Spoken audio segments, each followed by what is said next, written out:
ان لوگوں کو پتہ ہے کہ احمدی ہی ہیں جو خدائے واحد کی صحیح طرح عبادت کرنے والے ہیں۔ گو کہنے کو تو یہ ہمیں ان ملکوں میں خدا تعالیٰ کے نام پہ یا اس کے رسول کے نام پہ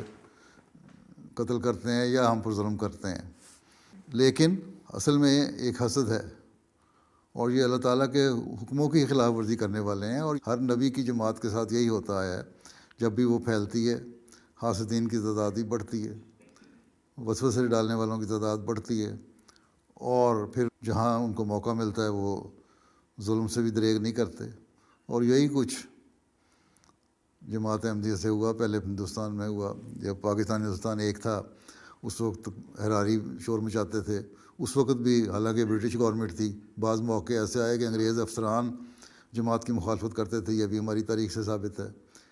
حضرت خلیفہ مسیح ثانی کے خلاف